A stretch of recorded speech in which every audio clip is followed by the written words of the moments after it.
Hello, everyone, and welcome to KTAL News Now. I'm your host, Anthony Mocklin, and today is Monday, which means it is weekend recap here on KTAL News Now.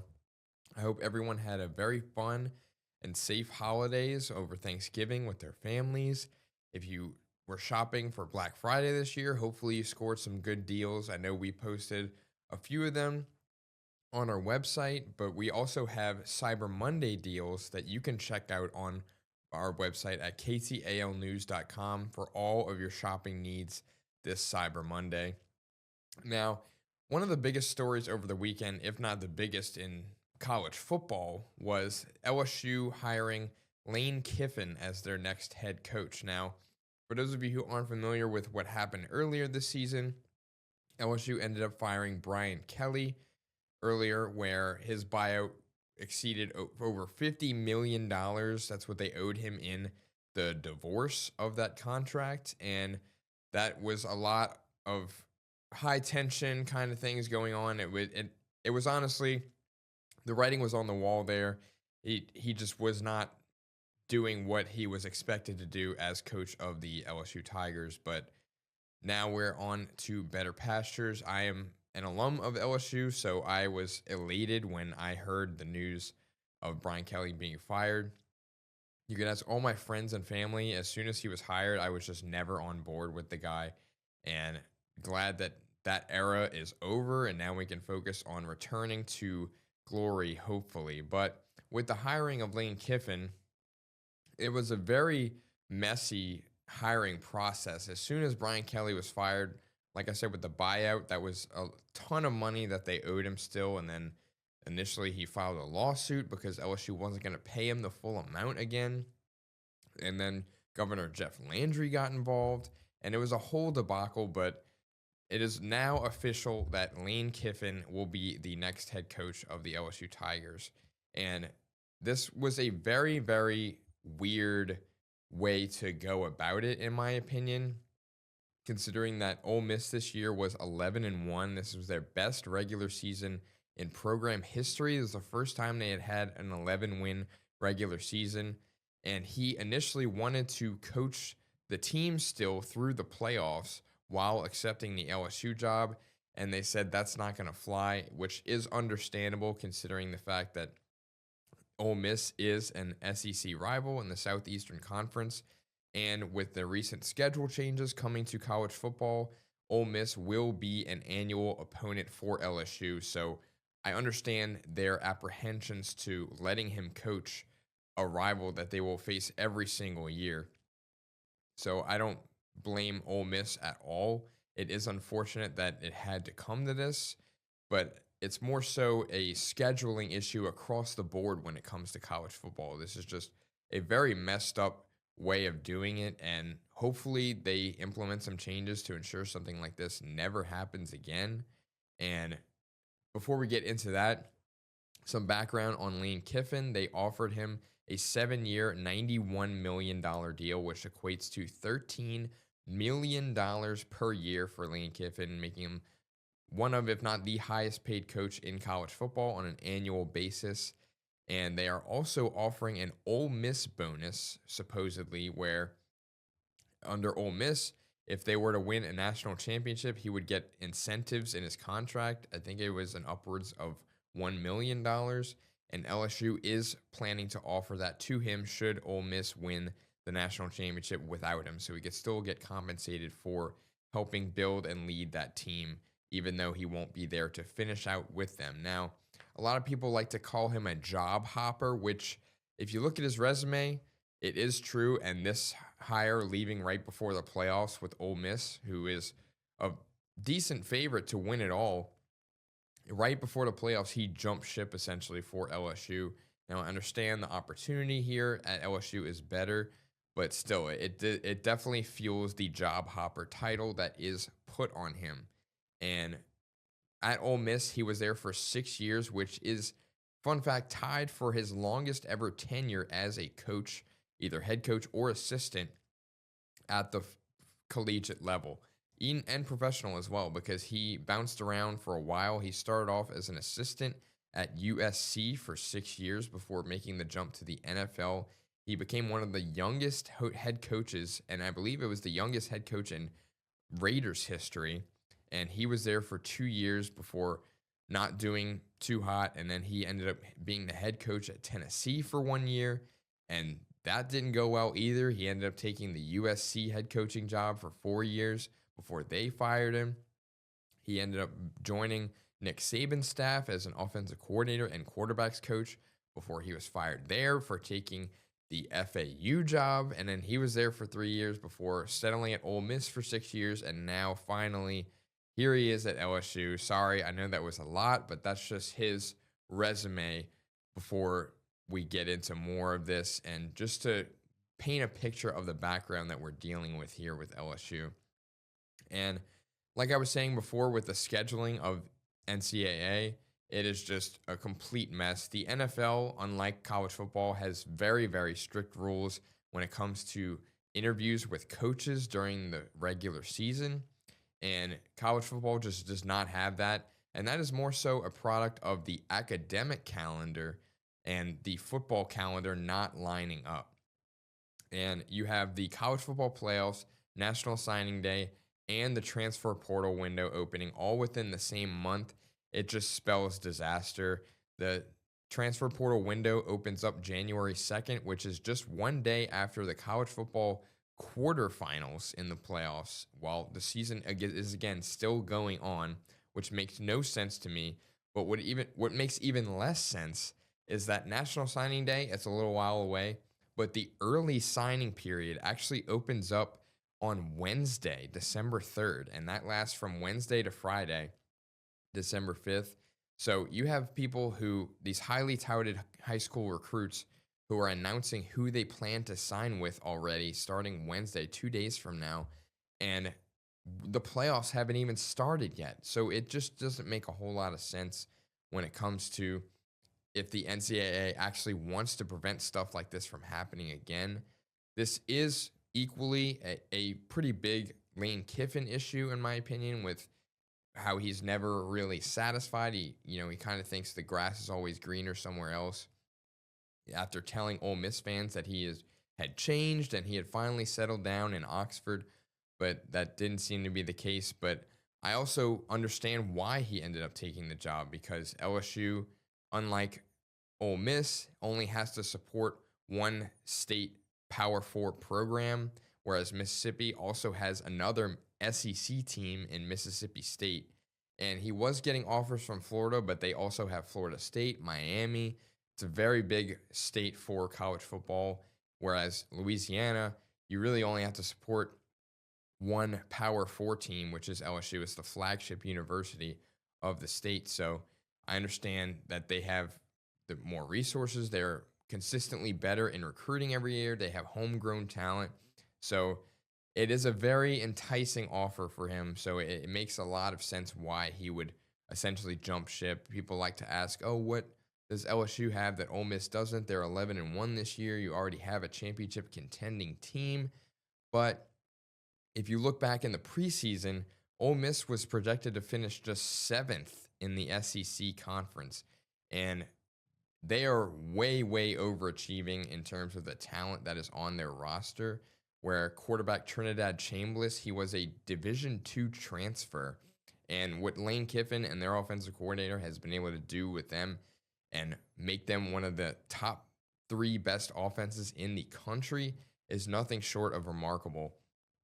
And with the transferring over of Lane Kiffin with LSU, he is also bringing some key offensive staff with him, including their offensive coordinator, Charlie Weiss Jr., their GM, Billy Glasscock, and their wide receivers coach, George McDonald. Now, the combination of those guys that with Ole Miss's offense this year, like I said, they were 3rd in the country in total offense this year, averaging nearly 500 yards per game.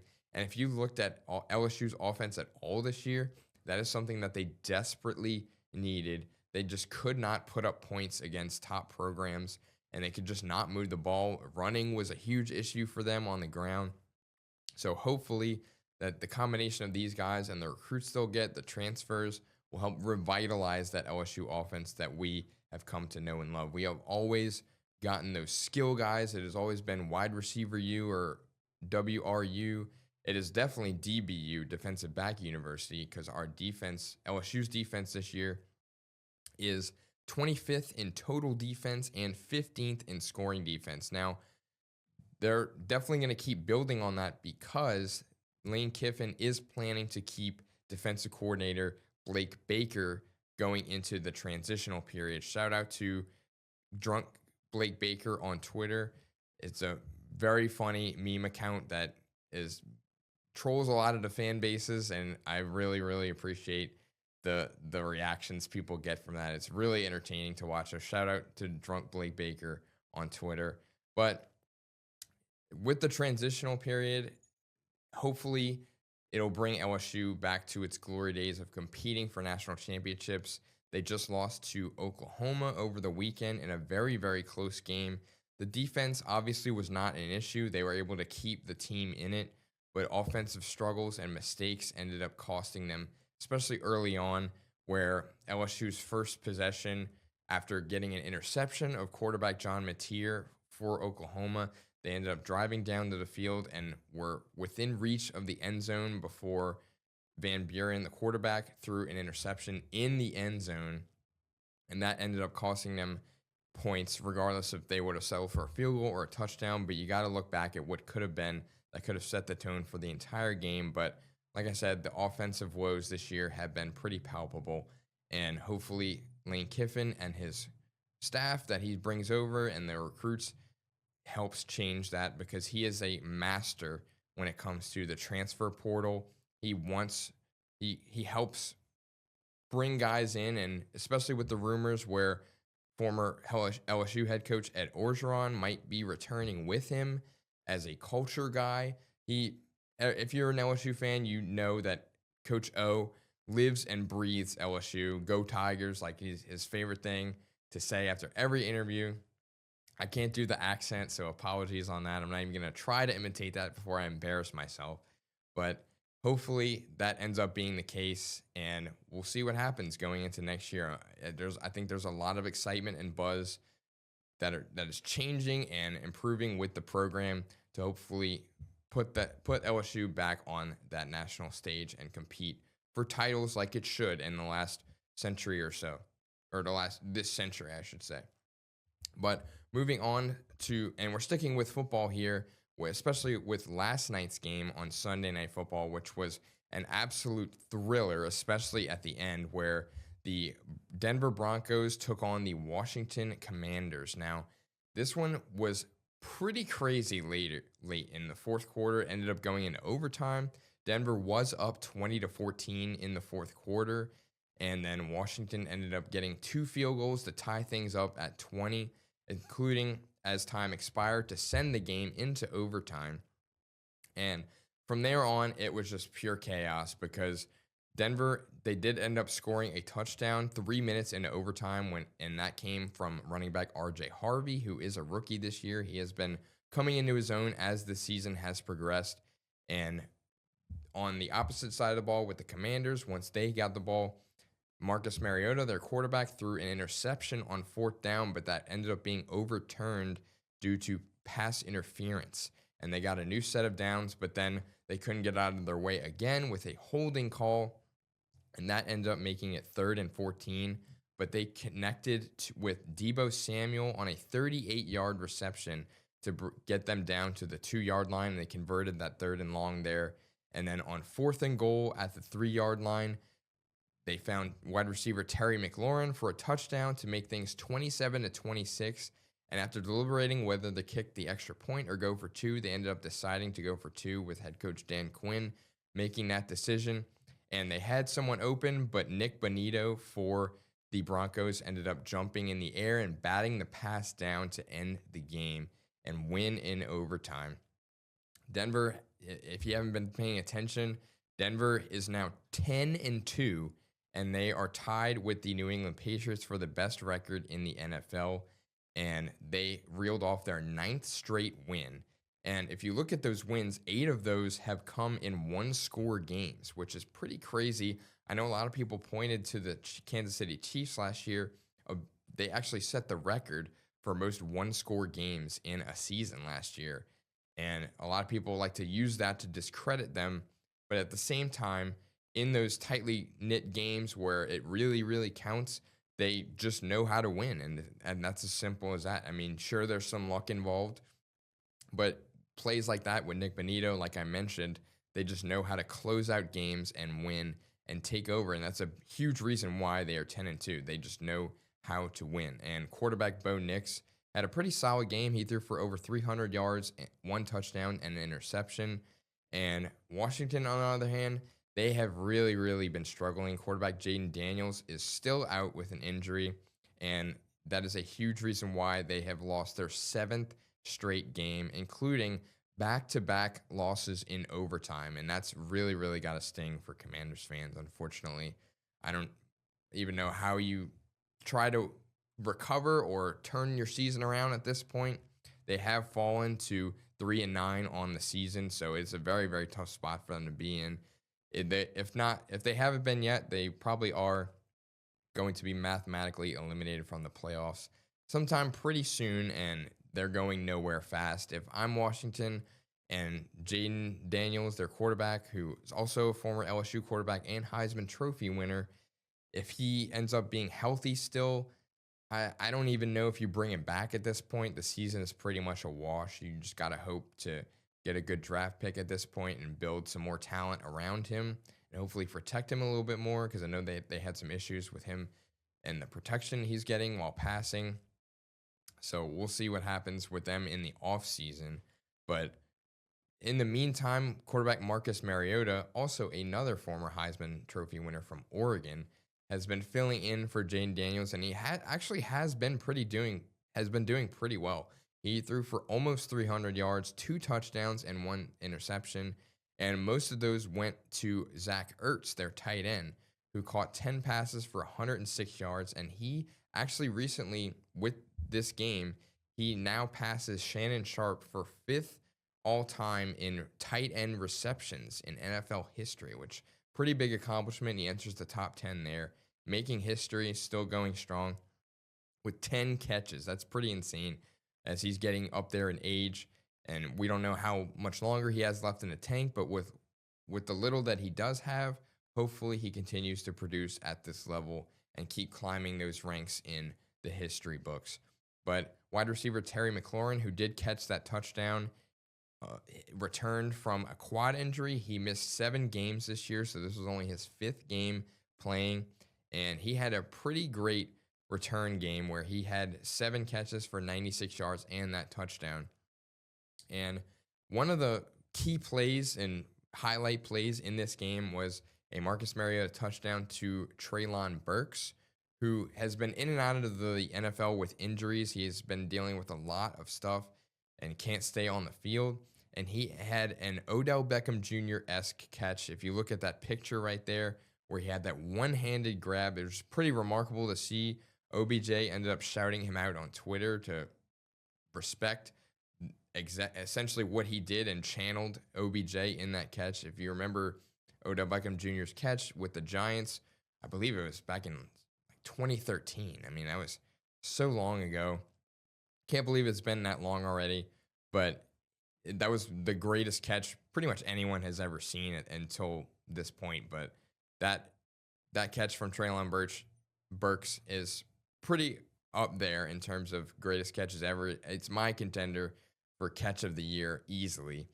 But this was actually Burks' first touchdown since 2022. It's only his 2nd career touchdown catch, and hopefully that instills the confidence for him to be back. I know he was very highly touted. He was drafted by the Tennessee Titans, and they were hoping he would pan out, but like I said, injuries have kept him off the field largely for a very long time. So hopefully he's able to build upon this and get back to what people were expecting him to be. I know some of my friends back home were debating on whether Treylon Burks or Drake London was going to be better, and I think pretty much everybody can say with full confidence that Drake London has been 10 times better, albeit that Treylon Burks, I understand, he's been dealing with a lot of injuries, but in terms of talent, I don't think it's even close. So we still mess with them about that to this day.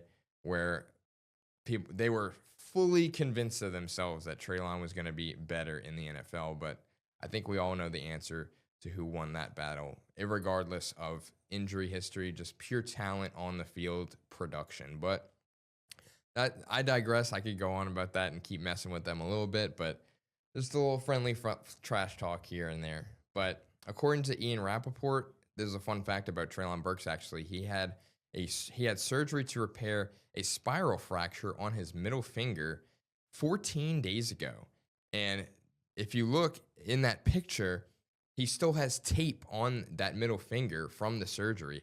So the fact that he was able to catch that ball one-handed like that after just having surgery 2 weeks ago, that's pretty remarkable. Respect to him. I mean, that's truly one of the best catches I've ever seen, and I'm sure it's the same for most of you as well at home.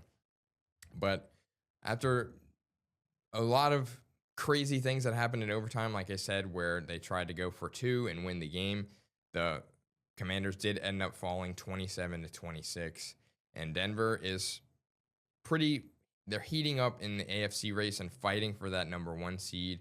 I know head coach Sean Payton, who used to coach the New Orleans Saints, said that was a huge factor in locking up that number one seed to have an easier road in the playoffs, where the playoffs will run through Denver essentially in the AFC. So, but we'll see if they can actually secure that. I know the Patriots and the Colts are still fighting and competing for that number one seed. So it's anyone's game still. I think it's a pretty wide open year in both conferences, honestly, because if you look at the Rams in the NFC, they were number one in the NFC before they lost to the Carolina Panthers yesterday on an insane strip sack of Matthew Stafford, where they capitalized and ended up holding on to win that game. So any given Sunday, as I know it's a saying that people say a lot when it comes to the NFL, but it really is true, and it resonated yesterday, and especially this year, where it's essentially still anyone's game. A lot of fan bases think they're going to win the Super Bowl this year, so it's very, very exciting to have all that engagement and people bought into their teams, and hopefully one of them comes out on top, and anyone but the Eagles. Sorry, Eagles fans, but I know you just won last year. You've been to the Super Bowl each of the last, however many years, so let somebody else get one for a chance. Hopefully the Patriots. I know it's hypocritical of me to say, but if you aren't familiar, I'm a Patriots fan. So we have 6 Super Bowls. Thank you, Tom Brady. But with the next Tom Brady being Drake May, hopefully, maybe we'll get back there. But I know a lot of people like to count out the Patriots this year and say, oh, they haven't played anybody, which is true. They have the 32nd ranked strength of schedule, which is dead last in the NFL. So I understand the criticisms and concerns with if they're legit or not. I get it. Trust me. But when the playoffs come around, hopefully they can take down Buffalo again. They already have in the regular season. They took down Buffalo, Tampa Bay, which are pretty good teams. And we'll see if they're legit or not and see what they're made of come playoff time. Hopefully that runs through Foxborough. If they lock up the number one seed, they'll definitely win the division, I think. But Denver is pretty pesky right now, trying to get that number one seed. Hopefully it goes to New England. That would make my whole season. But moving on from football and looking ahead to the entertainment side of things, specifically in film, where this Thanksgiving weekend, in terms of box office numbers, was pretty remarkable and record-breaking, specifically with Zootopia 2. And if you look right before Zootopia 2 came out, Wicked for Good, the sequel to Wicked last year, released, which is a film adaptation of the Broadway musical. And they ended up having the 4th best 10-day stretch for a November film of all time, which, fun fact, was previously set by the first Wicked last year. And that was pretty remarkable, considering that box offices in general have slowed in terms of revenue in the last few years or so, especially post-COVID pandemic, where not as many people are going to the movies as they previously were, with the advent of streaming and being able to rent and buy movies in the comfort of your own home. I understand that, but at the end of the day, there is truly nothing like a cinematic experience at the theater.